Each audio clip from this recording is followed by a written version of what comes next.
Hello friends, today's our topic for discussion is mobile agents. So first of all we will start with what are mobile agents. These are basically the programs which assist people and act on their behalf like agent and can travel in the network. Mobility means agents that can travel in the network. Autonomy, it means migration at times and to place of their own choosing or specified selected. It is compared to stationary agents, mobile codes or applets and mobile objects. These are the mobile agent paradigms or network computing paradigms in which the agents are shown. First one is client server paradigm in which client servers are shown. Then code on demand paradigm where the applets downloading is shown in the figure. Then the mobile agent paradigm in which two different agents connected to their hosts are in between connected with the network. So these are the limitations of client server paradigm: scaling, multiple servers, quality of network connection, reliability, latency, bandwidth, also the protocols. The advantages of mobile agents are every node is a server, there is no request for network connection, there is no application level protocol. Now these are the main good reasons for mobile agents. Mobile agents reduces the network load. Mobile agents also overcome the problem of network latency. They also encapsulate protocols. They execute asynchronously and autonomously. They are adapted dynamically. They are naturally heterogeneous, and last but not the least, they are the fault tolerant. This is the basic mobile agent model in which the agent traveling to host work and interact with other agents in the place, that is the meeting place. It is shown in the figure: agent, place, host, etc. So this is the mobile agent model in which key concepts are agent, place, security. Agent is the main entity in the mobile agent system. Then place is the environment where these agents operate. Then security are the security policies for protecting the agents, networks and servers.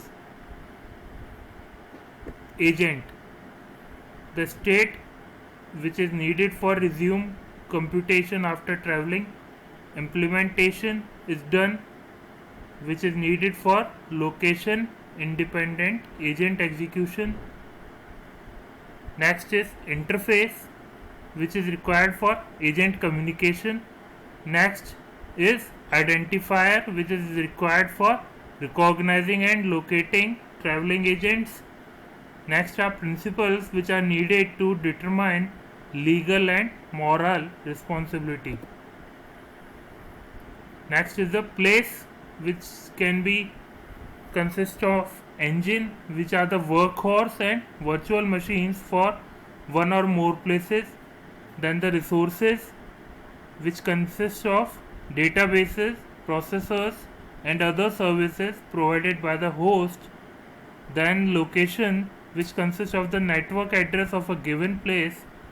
Then principles, which consist of those legal responsible for the operation of a place. Security part, it consists of agent protection, which consists of remote host, other agents, unauthorized third parties, etc. Then host protection, which includes incoming agents, third parties. Network protection, which consists of incoming agents. Then these are the security services in mobile agents: authentication of user, host, agents, etc., authorization, non-repudiation, integrity, confidentiality, auditing, etc. Agent behavior, which consists of agent management, which covers the creation and disposal. Also, next is the agent transfer, having the activities of dispatch and receive, and agent class transfer. Next is the creation, which includes instantiation and identifier assignment. Next is initialization, and next one is the autonomous execution. Next is the disposal, which includes the preparing of disposal and the suspension of execution. Now this is the example of mobile agent model for dispatch and receive. The sender first of all suspends the execution, then it serializes the agent, then encodes the data, and then finally transfers the data through the network. Then at the receiver end, the data is received from the network, then it is the received data is decoded, then it is deserialized by the deserialized agent, then the receiver resumes the execution process. So whole this process of dispatch and receive is shown in this figure. Okay. Next is for agent class transfer. One part shows the class at origin, next is showing the class at destination. The origin is having the agent, its different and different class code, and also the server end is also having its own agent and class code, which are connected to the other server having its own class code, which is required for the code on demand. So these are the standards for mobile agent models. First one is the Mobile Agent System Interoperability Facility, MASIF. In short, we call it as MASIF, which defines the agent management, agent transfer, agent and agent system names, agent system type, and location syntax.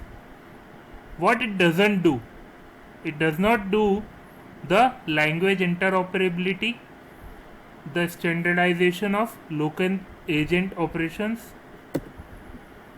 Next is the OSM, or the Open Service Model.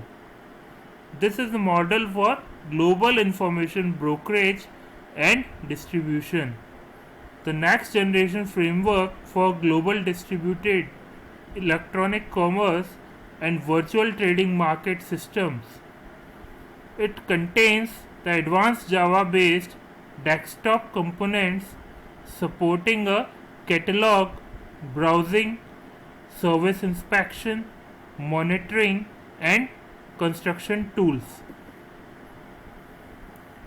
This is the pictorial representation of the OSM, or Open Service Model, which shows a block named as Frankfurt, another one which is named Tokyo, and another one named New York, which represents different agents which are communicating with each other through network profiles at various parts of the world. Next is the applications of mobile agent systems.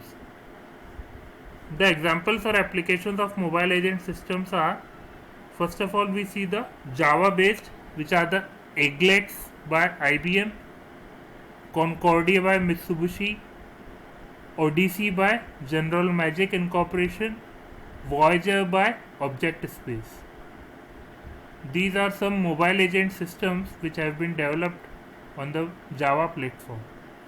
The other mobile agent systems are Agent TCL by Dartmouth College and Tacoma by University of Tromsø and Cornell.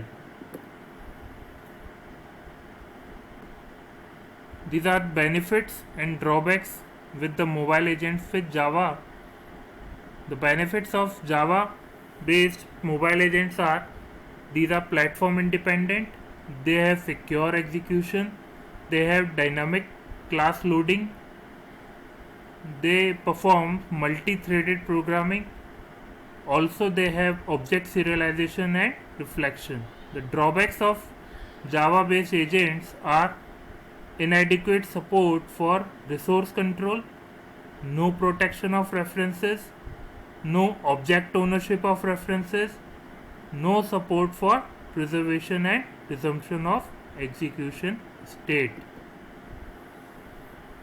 So these are now disadvantages of mobile agents. Security threats. Next is the technical problems, which includes transport or migration, efficiency, standards or interoperability, billing systems, etc. Thank you all of you.